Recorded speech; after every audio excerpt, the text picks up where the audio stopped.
Saint-Esprit, nous voulons te bénir. Toi, Bénir ta sainte présence. à qui Jésus nous a Bénir ta sainte présence dans ce lieu. Bénir ton Saint-Esprit, ta présence dans nos existences. Toi qui transformes, toi qui agis, toi qui libères, toi qui fais briller Abba Père. Tu nous révèles les choses cachées, ce qui échappe à notre compréhension. Viens, Saint-Esprit, c'est toi, Saint-Esprit. Alléluia, Seigneur, nous voulons te dire merci. Tu viennes encore dans nos vies. Merci, Saint-Esprit. Merci Nous pour bénir ton nous Saint. visiter C'est toi qui nous visites, Merci qui visites nos vies, nos existences, nos choses, ce que nous sommes.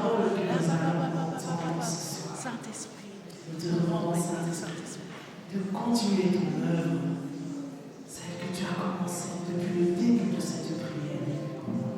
Viens, Saint-Esprit. Voici nos cœurs. Viens, Saint-Esprit. Merci, Saint-Esprit.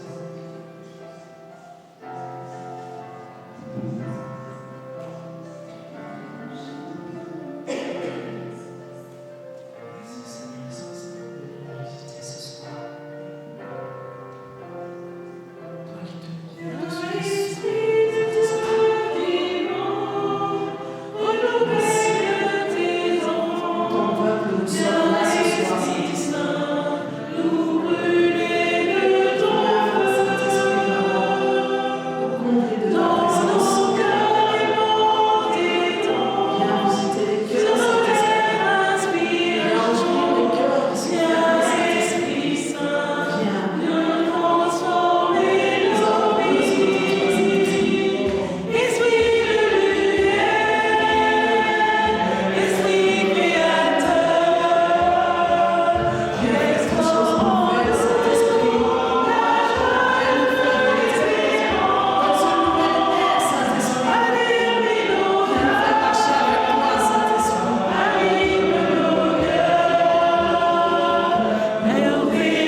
lever les mains pour demander vraiment que le Saint-Esprit qui est là, qui vient vraiment visiter notre berger.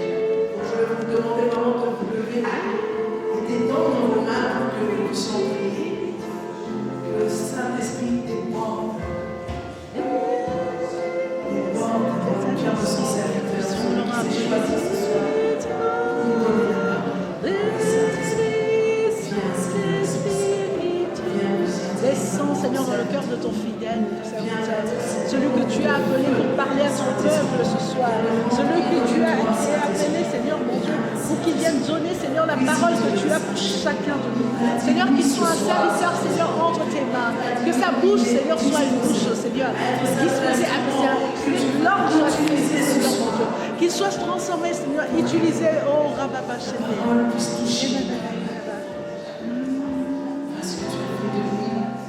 Témoin de ton amour, ce témoin de ta puissance. Merci Saint-Esprit. Merci Saint-Esprit de nous visiter encore. Merci Saint-Esprit.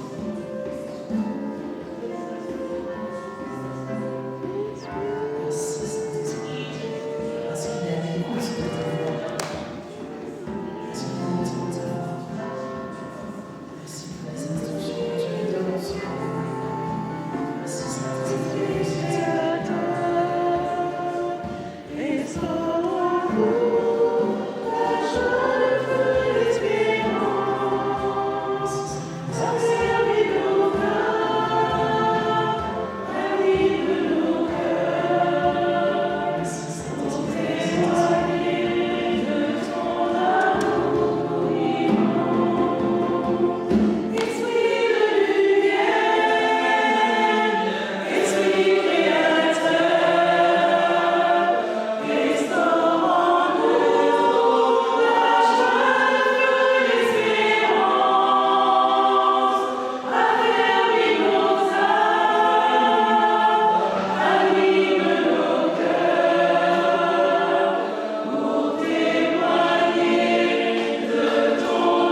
Rempli du feu du Saint-Esprit.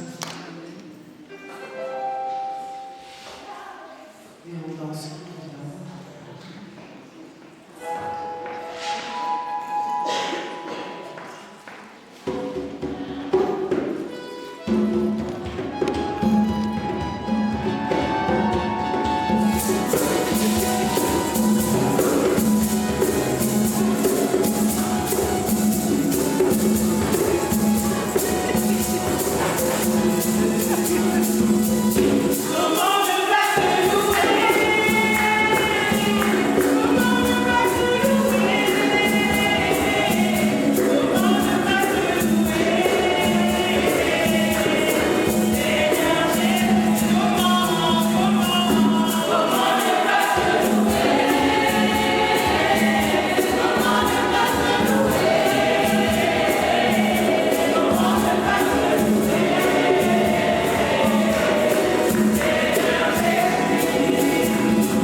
puisses le fructifier, que tu puisses bénir tous ceux qui ont donné, bénir ceux qui ont donné, Seigneur.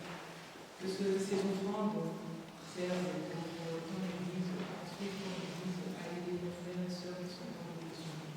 Dans le nom de Jésus, Amen. Oh. Merci.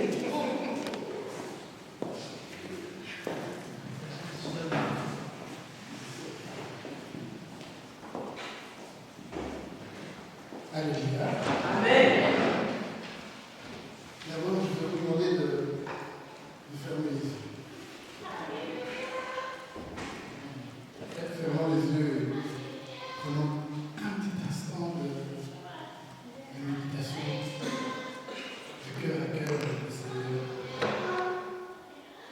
Un petit moment d'intimité seul avec lui.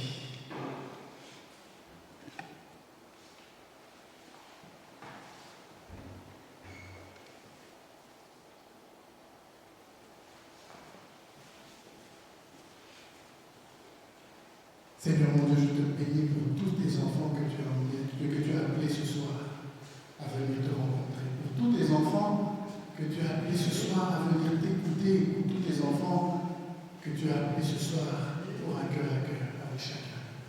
Seigneur, je te rends grâce parce que chacun de là où il était, tu l'as appelé. Dans ce qu'il faisait, tu es allé le rejoindre pour lui dire que tu avais besoin de lui ce soir. Et Seigneur, ce soir, tu donnes à chacun un cœur de feu, mon Dieu. Tu donnes à chacun ce soir un cœur embrasé, mon Dieu. Un cœur plein d'amour pour toi. Un cœur plein de zèle. Oui, Seigneur, que le feu s'abatte, Seigneur, sur chacun maintenant. Que le feu s'abatte sur chacun maintenant. Que ton feu, Seigneur puissant, que le feu du Saint-Esprit vienne embraser le cœur de chacun ce soir maintenant. Parce que ce soir, Seigneur, tu nous donnes un cœur de feu. Dans la puissance de Jésus, dans la puissance de sa mort et de sa résurrection, dans la puissance de son ascension, dans la puissance de la venue du Saint-Esprit, ce soir, tu nous donnes à chacun un cœur de feu. Gloire et louange à toi, Seigneur. Amen. Amen. Que quelqu'un dise Amen ce soir. Amen.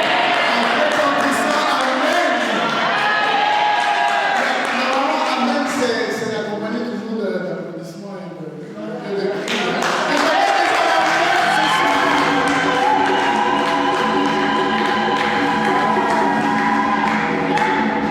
Ça, c'est un vrai amen. Ça, c'est un vrai amen. Alors, sans plus tarder, il y a plus de suspense. La semaine dernière, lors de l'Eucharistie, on avait déjà donné le thème. Ah oui, on avait déjà donné le thème de cette année. Très facile à retenir. Ceux qui étaient là, c'est quoi le thème? C'est venez et voyez. Non. C'est jeter les filets. Non.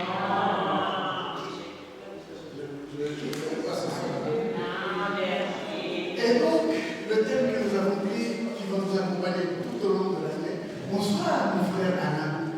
Je suis beaucoup de te voir ce soir. Sois le bienvenu. Et donc, le thème qui va nous accompagner tout au long de l'année, c'est soyez mes témoins. Alors, dit comme ça peut paraître très simple. Très très simple. Soyez mes témoins. Ne sommes-nous pas tous déjà quelque part des témoins de Christ? Normalement, si vous êtes là, c'est que quelque part vous avez accepté déjà Jésus dans votre vie. Ok? Mais nous allons voir que ce thème, soyez mes témoins, a beaucoup plus d'applications que nous ne le pensons. Aujourd'hui, ce soir, nous allons faire l'intro de l'introduction. Nous allons pas rentrer dans le vif du sujet. Parce que dans le vif du sujet, nous allons parler de sacrifice. Nous allons parler de restauration, de guérison. Nous allons parler de l'évangile. Nous allons parler de ce qu'on appelle le guérime. Tu sais, c'est quoi le guérime? Guérime.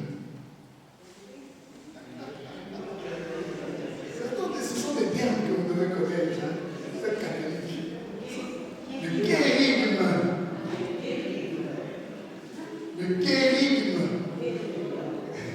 Sans regarder sur Internet.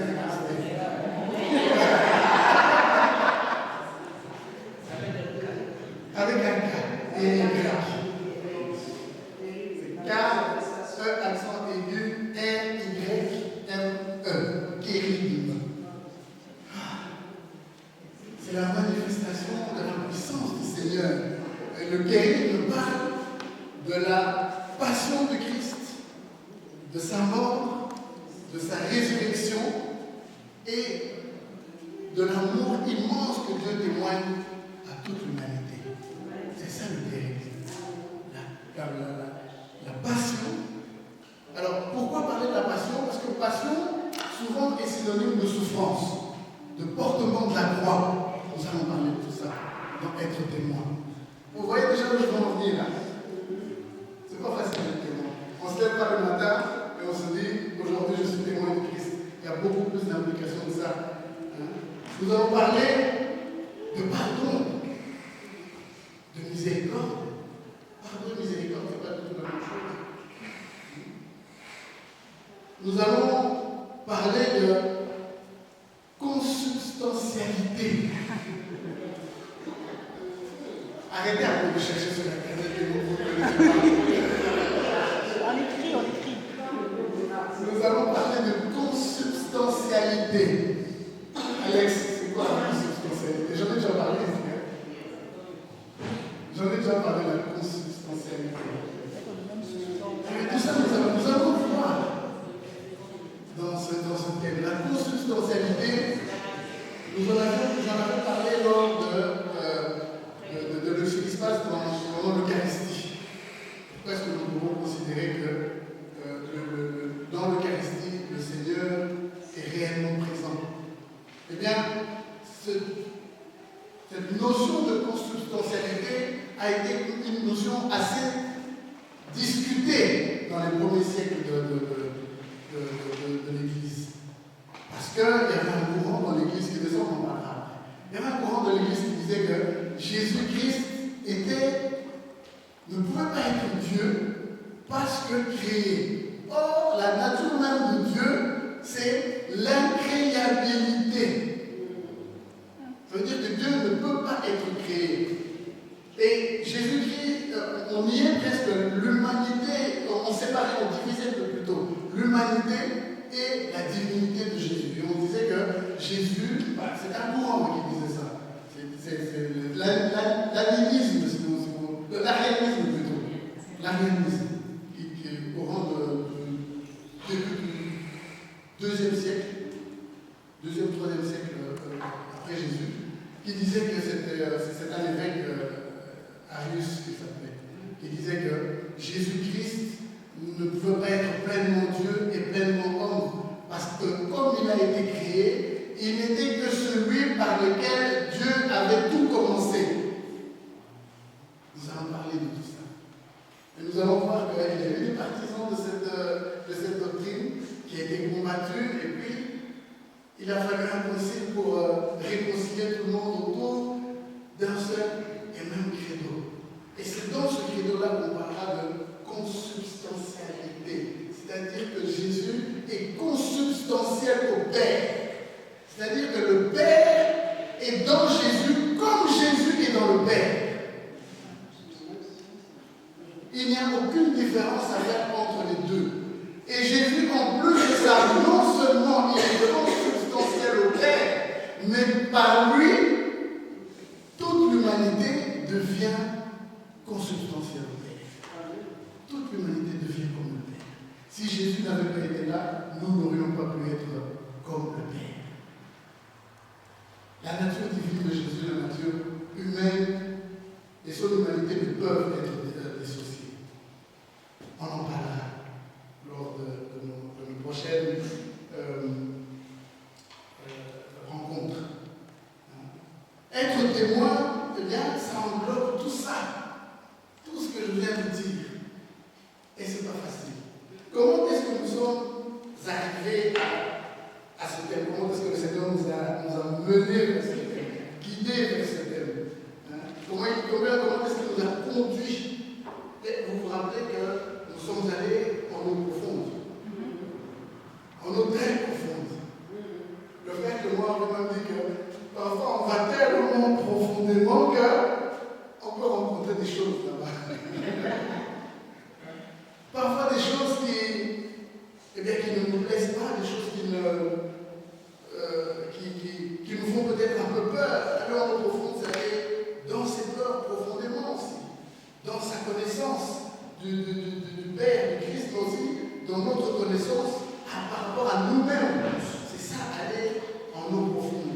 Aller en eau profonde, ça on a beaucoup discuté, c'est s'immerger. C'est s'immerger. Hein? Ne pas sortir de là comme un canard. Vous connaissez la propriété du canard. J'avais même parlé du martin pêcheur. Vous connaissez le martin pêcheur? Vous connaissez pas le martin pêcheur? Le martin pêcheur, c'est un oiseau qui pêche. C'est pas une mouette, c'est vraiment un oiseau, il est noir et blanc et très effilé comme ça, très fin, très aérodynamique, parce qu'il en a besoin quand il plonge. Eh bien, le martin pêcheur peut plonger de 3-4 mètres, il repère le poisson, il plonge, il attrape le poisson, il ressort de là, il n'a pas une goutte d'eau. Il ressort sec, aussi sec qu'il est entré. C'est une de ses propriétés. Le canard, c'est le canard. Le canard, quand il va dans l'eau, il sort de là comment? Il n'a pas un seul poil de mouillé. Pas une seule plume. Pas une seule plume de mouillé. Donc, le martin pêcheur et le canard ne vont pas vraiment en immersion. La propriété de quelqu'un qui va en immersion, c'est quelqu'un qui ressort de là transformé, différent. Aller tellement profondément que, eh bien, nous atteignons presque nos limites. Nous expérimentons nos limites. Parfois même, l'immersion nous pousse à revenir en arrière, à repartir de zéro. Vous savez, Pierre et ses compagnons, quand vous allez lire dans l'évangile selon Saint Jean, chapitre 21, qu'est-ce qui se passe? Eh bien, Jésus vient d'être crucifié, il est mort, il est enterré, et puis maintenant, ils avaient atteint leur limite. Ils étaient allés en immersion. Avec Jésus, ils étaient allés tellement profondément qu'ils se disaient qu'ils ne pouvaient plus rien leur arriver. Et pourtant, ils sont passés par une période de persécution, par une période difficile où leur champion était mort, où leur champion n'était plus là, pensait-il. Et donc, quand ils ressortent de cette immersion qui a été tellement intense, ils se retrouvent complètement démunis. Alors qu'est-ce qu'ils font? Bien, Pierre regarde ses compagnons qui sont là, il leur dit, je vais pécher. Pécher, c'était son premier métier. C'est le métier dans lequel Jésus l'a trouvé. Et Jésus va le retrouver à ce même endroit-là. Pierre s'en va pécher, et nous avons lu ce que nous avons expérimenté lors de toute cette année-ci. Le Seigneur vient à sa rencontre, il demande de jeter des filets, il jette les filets en eau profonde et il en retire du poisson. Et aller en eau profonde, donc devenir témoin, c'est la suite logique de la profondeur dans laquelle nous nous sommes immergés. Sortant de là, comme nous ne sortons pas comme nous sommes entrés. Pierre, c'est vrai qu'on pourrait croire qu'il est retourné à ses premiers amours, il est retourné à son premier métier. Mais Pierre avait quand même eu 3 ans d'enseignement avec le maître. Il a eu 3 ans de formation avec le maître à la source. Et même si Pierre est retourné à son ancien métier, l'enseignement était encore là. Donc Pierre n'est pas ressorti de cette expérience de profondeur avec rien. Pierre est ressorti de cette expérience de profondeur transformé. Il est sorti de là comme un homme nouveau. Lui-même ne savait pas, mais le Seigneur avait déjà fait son œuvre en lui. Et donc, après avoir jeté les filets, nous sommes invités à remonter ces filets. Parce que ça ne sert à rien de jeter les filets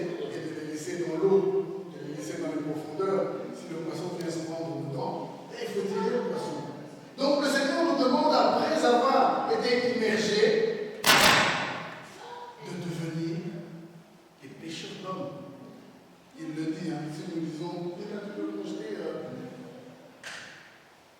Acte 1, verset 8, s'il te plaît.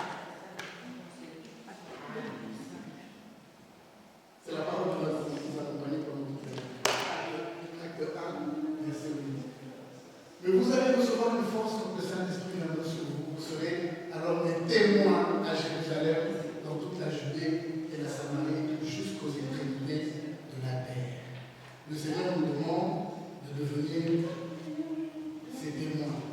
Et c'est là que moi je vous fais intervenir la notion de consubstantialité. C'est-à-dire que le Seigneur n'est plus là. On ne le voit plus. On peut l'expérimenter, mais physiquement, on ne peut plus le toucher.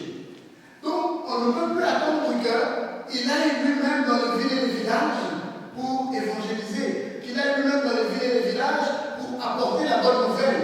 Et il dit non, vous allez recevoir une force comme le Saint-Esprit dans vous. Vous serez alors mes témoins. Donc, le Seigneur nous demande de nous impliquer. Il nous demande de participer. Mais pas participer n'importe comment. On verra après ce que ça implique d'être témoin. On verra après ce que ça implique d'être témoin. Après avoir jeté vos filets, soyez témoins. Et ne soyez pas témoins simplement, vous dans votre petit précaré. Soyez témoins jusqu'aux confins de la terre, aux extrémités de la terre. Ne soyez pas témoins seulement à Jérusalem. Commencez par Jérusalem, mais devenez témoins jusqu'aux extrémités de la terre. Certains ont peut-être, lors de cette immersion, sans le savoir, opéré un virage à 180 degrés. Ça s'appelle la conversion.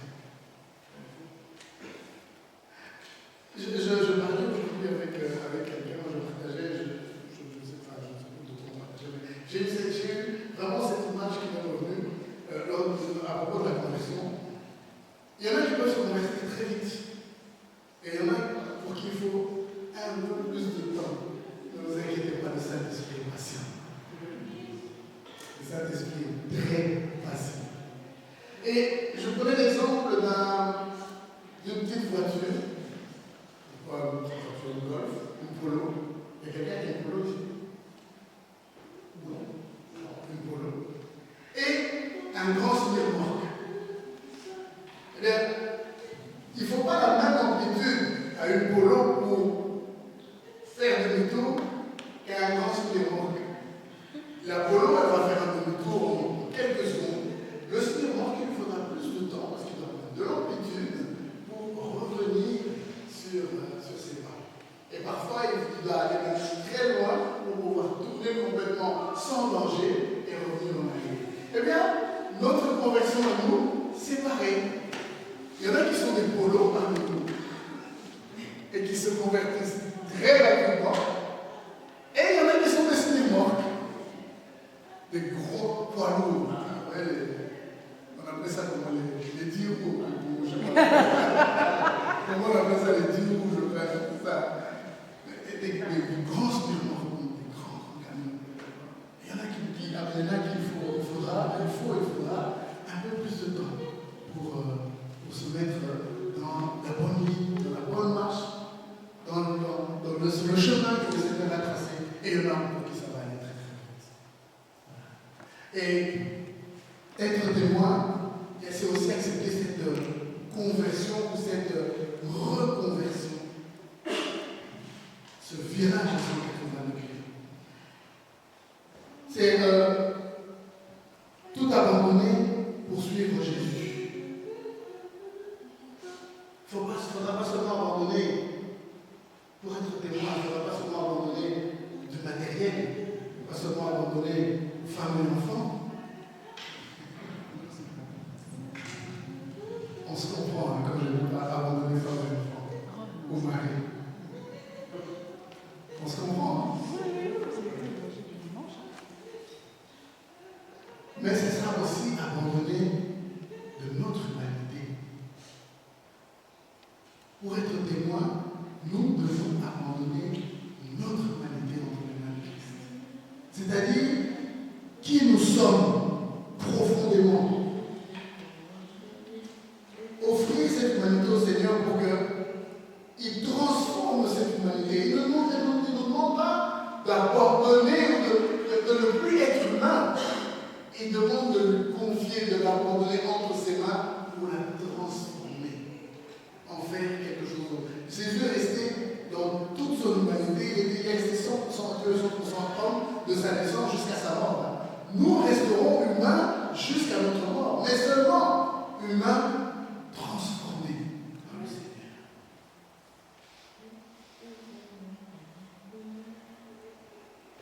Devenir des témoins, c'est finalement devenir des prêcheurs d'évangile. C'est pour ça que tout à l'heure je vous parlais du guérir. Prêcheurs d'évangile. Nous partout où nous allons, nous devons prêcher l'évangile.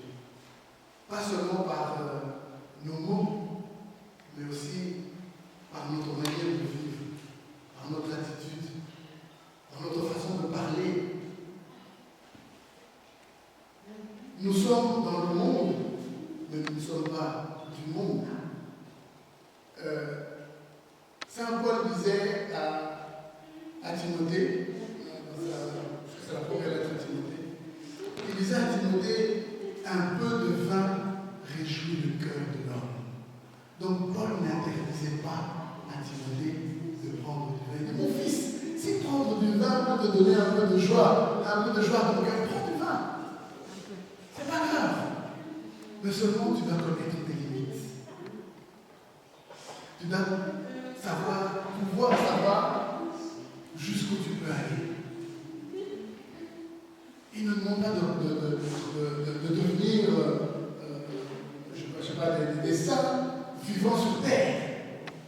Il nous demande d'aspirer à la sainteté. Aspirer à la sainteté. Des saints vivants, on connaît très bien. Je crois peut-être que vous en connaissez. On a parlé de Carlo Acutis qui était canonisé le week-end dernier. Il n'était pas saint de son vivant, mais il a aspiré à la sainteté. Dans ses pages, allez voir. Moi, j'avais un petit peu de curiosité. J'ai tapé Carlo Acutis sur Internet, dans Google, et je suis tombé sur une de ses pages. Il appelait ça le miracle. Non, c'est pas le miracle Christ, mais il parlait vraiment des miracles contemporains. Donc, il n'était pas saint, mais il aspirait à la sainteté. C'est ça que le Seigneur nous demande, d'aspirer à la sainteté. Quand il dit soyez saints comme votre Père au ciel est saint, aspirez à la sainteté. Bien sûr que nous avons des défauts, bien sûr que nous avons des obstacles, bien sûr, mais aspirer à la sainteté. C'est pas compliqué. Nous allons le voir au fil de nos rencontres. Et donc, qu'est-ce que ça signifie véritablement être témoin? Je suis sûr que si je pose la question, si chacun aura un peu cette définition de qu'est-ce qu'être témoin? Eh bien, nous allons partir du commencement, et ça va frapper fort déjà. Être témoin, le mot témoin, la racine grecque du mot témoin, c'est martyr. J'avais dit que ça allait frapper fort. La racine du mot témoin en grec, c'est martyr. Bon, maintenant qu'on a posé les bases, on peut y aller, être martyr.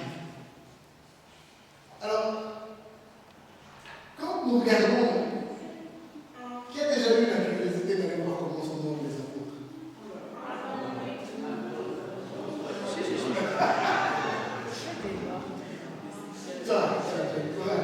Toi aussi. Qui est-ce qui a déjà eu le courage d'aller regarder, ou la présence d'esprit d'aller regarder, comment sont morts les apôtres? Alors, ils sont presque tous morts en martyr. Sauf Jean. Jean, c'est le seul qui est mort de vieillesse dans ce monde. Voilà, chez lui. Mais c'est pas pour autant qu'il n'a pas été martyr de Christ. Quand nous regardons par exemple Pierre, comment est mort Pierre?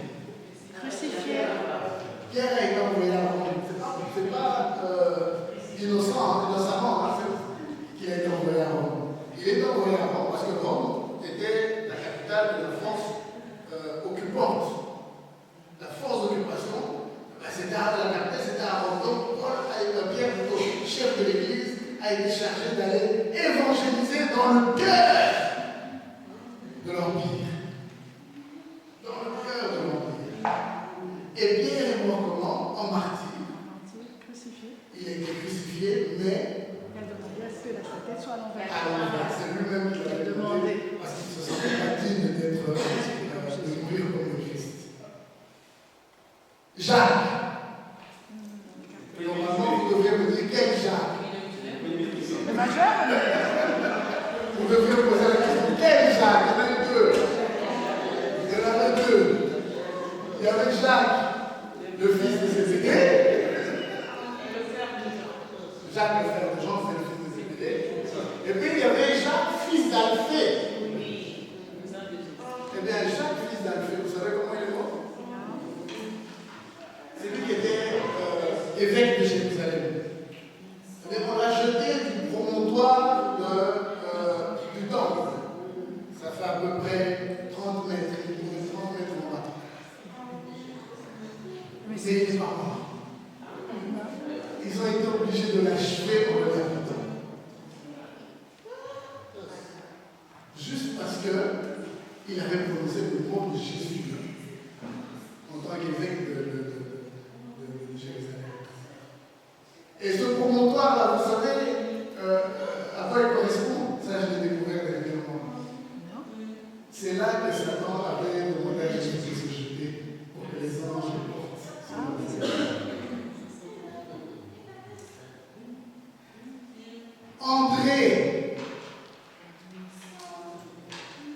André, il est mort crucifié aussi, pendant qu'il évangélisait, après avoir évangélisé.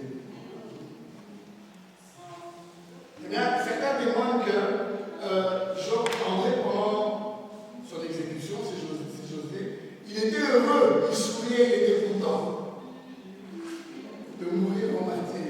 Et la phrase qu'il a prononcée, c'est Seigneur, qu'est-ce que j'ai appelé de mes voeux cet instant? De vivre cet instant. J'ai appelé de toutes mes forces, de tout mon vœux, cet instant, à vivre cet instant. Jacques, l'autre Jacques, le fils de Zébédée, le frère de Jean, lui, il avait été évangélisé en Espagne. Et ça a été le premier apôtre à mourir en martyr, décapité à Jérusalem. Philippe, il est mort lapidé et crucifié la tête en bas. C'est la seule personne. Je vous avais dit qu'on avait trop de ce sujet. Barthélemy, il a été flagellé, écorché vif, crucifié et puis décapité. Trop d'imagination, ça, trop d'imagination. Attends. Thomas, l'incrédule. Thomas, il a évangélisé en Inde et il est mort transpercé par une lance. Simon, pas Pierre, mais l'autre Simon, lui, il a été découpé à la scie. Et donc, il est mort en Inde. Jean est mort dans sa chambre dans son lit. Et il y en a encore un qu'on oublie souvent de citer, qui est mort martyr aussi.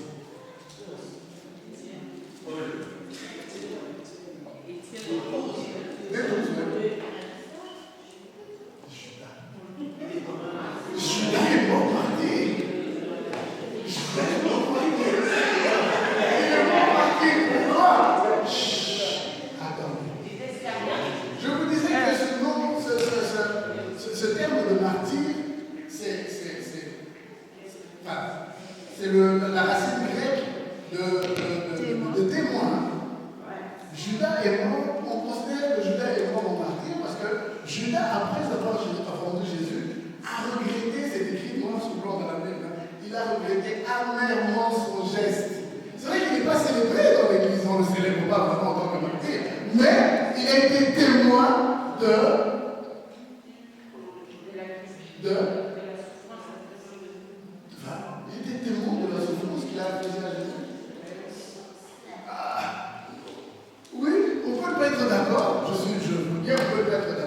Mais c'est comme ça.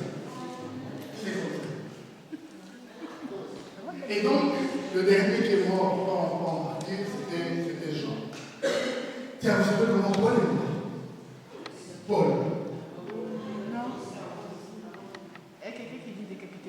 Comment? Quelqu'un dit décapité. Paul a été décapité. Mais il a été emprisonné pendant très longtemps.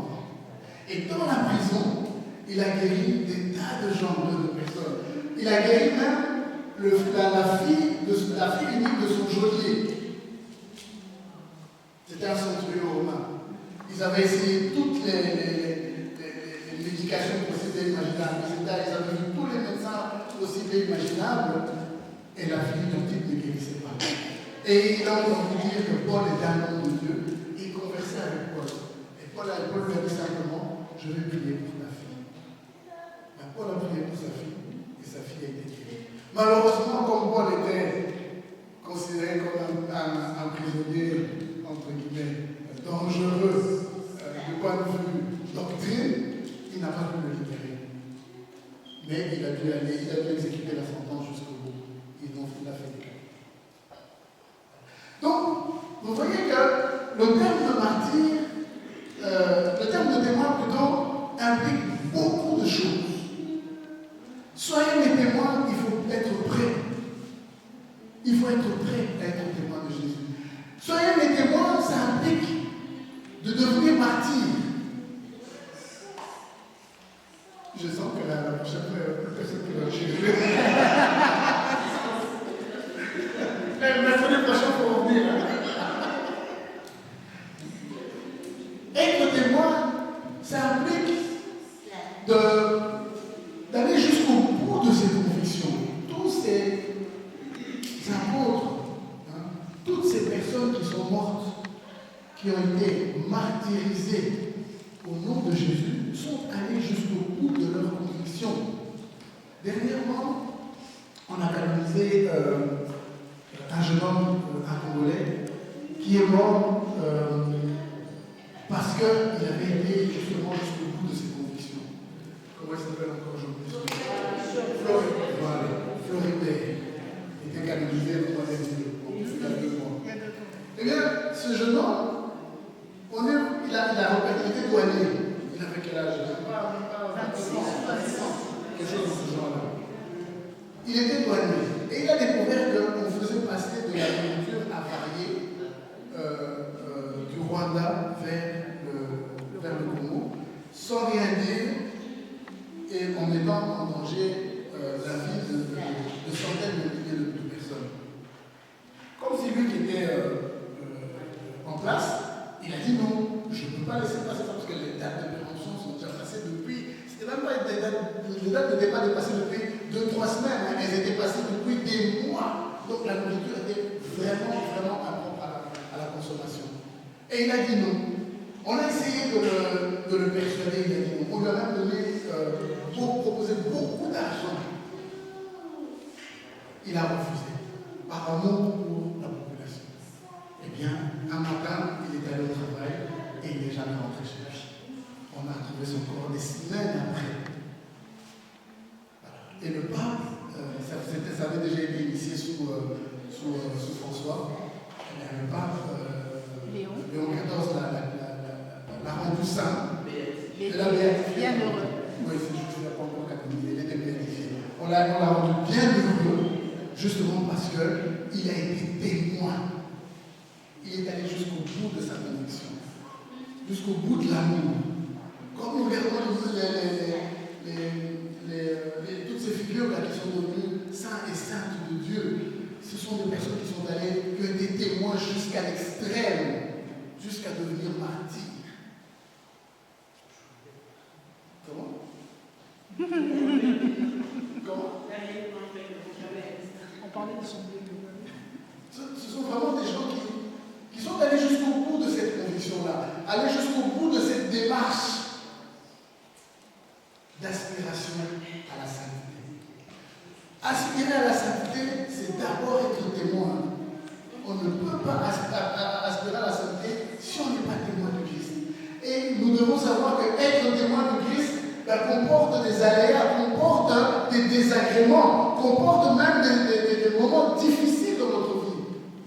Être témoin de Christ, ce n'est pas être préservé de toute souffrance, hein, que le contraire. Être témoin de Christ, c'est aller parfois même jusqu'à contre notre propre nature. J'ai chaud. Gabi, quoi.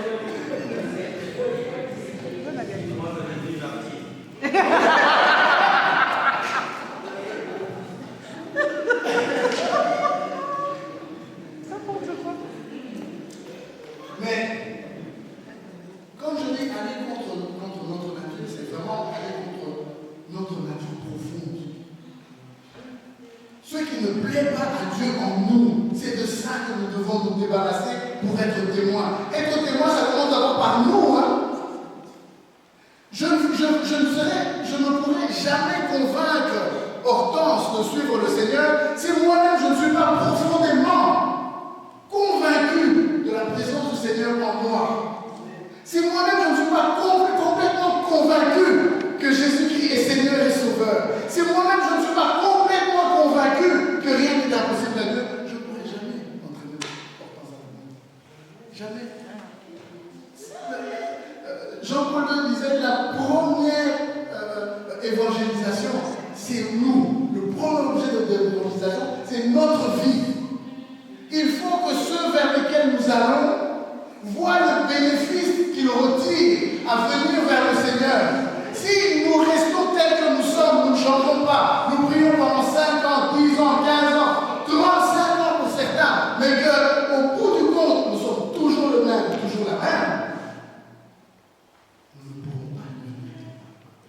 Nous ne pouvons pas être témoins. Il faut qu'à un certain moment dans notre vie, on sente que oui, il y a eu une bascule. Il y a eu un moment où, voilà, cette personne était comme ça, aujourd'hui, elle est différente. Qu'est-ce qui fait que cette personne a changé autant? Mais ça va me pousser moi à venir voir. Ça va piquer ma curiosité. Vous croyez que Nicodème est venu à Jésus par hasard? Nicodème n'est pas venu à Jésus par hasard. Nicodème est venu à Jésus parce qu'il avait entendu parler des miracles qu'accomplissait le Seigneur. Nicodème est venu à Jésus parce qu'autour de lui, il y avait des gens qui avaient changé.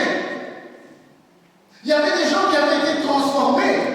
Alors il s'est dit, mais tiens, pourquoi ne pas aller voir ce monsieur? J'ai failli l'appeler bêtise. Pourquoi ne pas aller voir ce gars-là? J'ai l'impression qu'il y a quelque chose de différent. Tous ceux qui l'approchent sont transformés. C'est ça que le Seigneur attend de nous. C'est que tous ceux qui nous approchent soient transformés. Parce que nous-mêmes, nous avons été transformés. Et tous ceux qui nous envoient, c'est pour que nous les transformions à notre tour. C'est de là que je parle de la notion de consubstantialité. Nous devenons le Christ. Témoin de Christ, c'est devenir le Christ vivant parmi les hommes. C'est ça être témoin de Christ. Nous devenons le Christ vivant parmi les hommes. Et pour devenir le Christ vivant parmi les hommes, nous devons changer notre nature. Nous devons changer notre nature. Nous ne pouvons plus rester. Tonda. C'est basique. Tu vas devenir Tonda 2.0.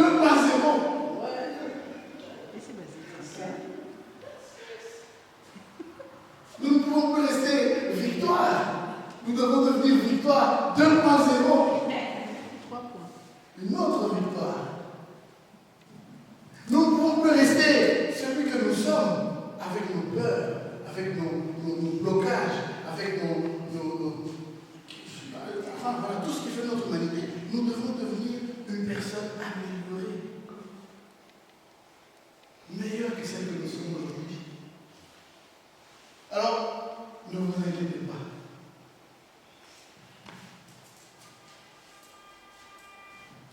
Si vous pensez ne pas encore être à ce niveau-là, ne vous inquiétez pas. Nous sommes. Le Seigneur s'occupera. Il dit, je vous enverrai une force, le Saint-Esprit. La condition sine qua non pour devenir témoin, c'est d'accepter le Saint-Esprit dans votre vie. Vous allez recevoir une force quand le Saint-Esprit viendra sur vous. C'est le Saint-Esprit qui nous transforme. C'est le Saint-Esprit qui fait de nous des êtres 2.0. Nous verrons tout cela lors de notre prochaine. Un petit peu de suspense,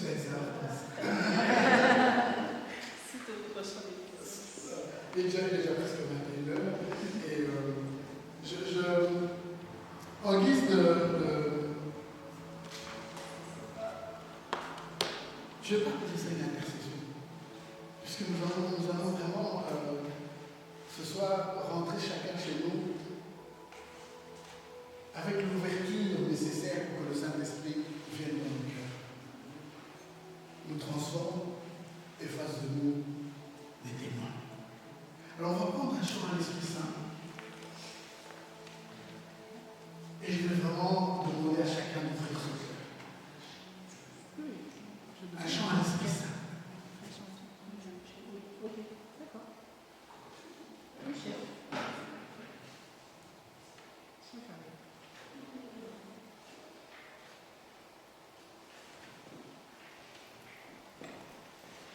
Et je demanderai vraiment à chacun de juste ouvrir son cœur. Parce que le Saint-Esprit, il n'a pas besoin de faire beaucoup de bruit. Il n'a pas besoin que nous fassions beaucoup de bruit.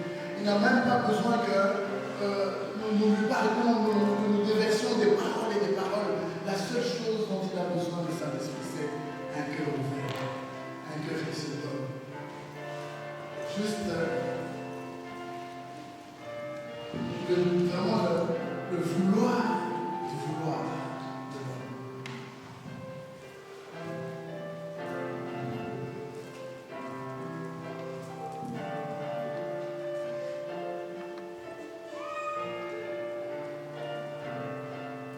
Et vraiment, nous allons nous laisser impressionner, imprimer. Nous allons laisser imbiber par la présence du Saint-Esprit.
témoins. Soyez des témoins. Aspirez à la sainteté. Aspirez à la sainteté.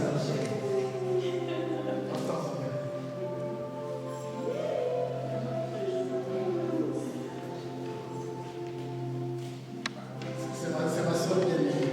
C'est mon père, je viens. Aujourd'hui, ma soeur fête son anniversaire. C'est aujourd'hui, c'est pas hier, c'est pas demain, c'est aujourd'hui. Sa maman est là. Elle peut témoigner. Alors, j'aimerais vraiment qu'elle est déjà pleine de Saint-Esprit. Nous allons demander au Seigneur de la combler encore plus de son esprit. Est-ce que vous pouvez vous lever un peu comme nous? Et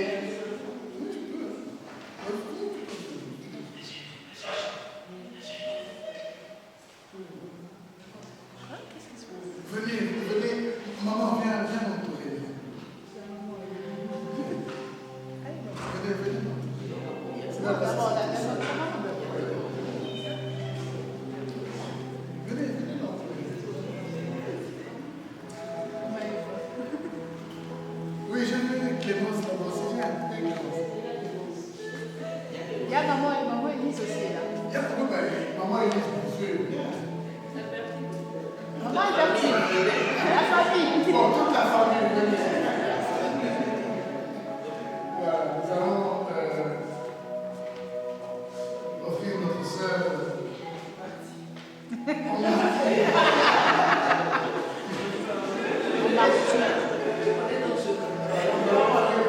Notre sœur au Seigneur, à sa puissance.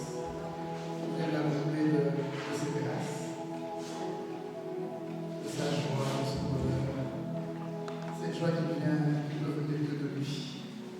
Et nous allons lever la voix vraiment pour rendre grâce au Seigneur pour l'importance, mais aussi demander au Seigneur le meilleur pour l'importance pour l'avenir. Parce que le meilleur est le Seigneur. Et vous nous voir.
c'est la retraite.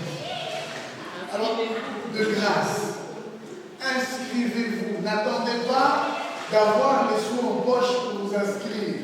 C'est une très mauvaise stratégie.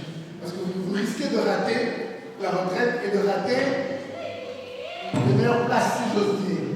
Parce qu'on a un nombre limité de chambres individuelles, un nombre limité de chambres doubles, et au final, un nombre limité de places. Donc on ne pourra pas inscrire les gens à l'infini. Et il y a déjà beaucoup de personnes qui ont manifesté le désir de venir à la retraite. Donc, allez au-delà de vos désirs. Allez jusqu'à l'inscription. Inscrivez-vous, payez un acompte pour bloquer votre place, mais de grâce, n'attendez pas la dernière minute. Pour deux raisons. Un, on doit communiquer le nombre de personnes qui sont susceptibles de venir à Vannes et à Borin plutôt. Et à Borin, une chambre réservée est une chambre payée, même si elle est vide, même si elle reste vide. Donc inscrivez-vous de peur que les places ne manquent. Pour le 15, je peux dire un mot. Si vous êtes sur le site d'inscription, vous devez aller jusqu'au bout de la procédure. Si vous avez rentré le mauvais email, l'inscription n'est pas prise en compte. Si vous ne recevez pas un mail de confirmation, c'est que votre inscription n'est pas prise en compte. Il y a des gens qui ont fait des virements, on ne les a pas sur les listes d'inscription. Et donc, allez jusqu'au bout, recevez l'email. Si vous ne l'avez pas reçu, on a le nom de Dame Marie-Claire qui est sur le site, on a le mail de KB, vous nous contactez pour dire que voilà, je m'inscris, ça ne va pas. Dites-le, s'il vous plaît. Le mot d'ordre, c'est inscrivez-vous, inscrivez-vous, inscrivez-vous. Venez manger. On termine. C'est elle. Ah non, ça, on termine. Voilà, inscrivez-vous. On va clôturer notre prière. On va se lever pour clôturer notre prière. Mais on va se confier à notre Maman du ciel, pour qu'elle puisse passer devant et nous aider à être ses témoins, les témoins de son Fils. Je vous salue Marie, Pleine de grâce, le Seigneur est avec vous. Vous êtes bénie entre toutes les femmes, et Jésus, le fruit de vos entrailles, est béni. Sainte Marie, Mère de Dieu, priez pour nous pauvres pécheurs, maintenant et à l'heure de notre mort. Amen. comme les enfants d'un même Père, nous disons. Notre Père, qui es aux cieux, que ton nom soit sanctifié, que ton règne vienne, que ta volonté soit faite sur la terre comme au ciel. Donne-nous aujourd'hui notre pain de ce jour. Pardonne-nous nos offenses, comme nous pardonnons aussi à ceux qui nous ont offensés. Et ne nous laisse pas entrer en tentation, mais délivre-nous du mal, car c'est à toi qu'appartiennent le règne, la puissance et la gloire pour les siècles des siècles. Amen. Au nom du Père et du Fils et du Saint-Esprit. Amen. À mercredi prochain. Au revoir. Et vos témoins. On peut quand même faire témoin.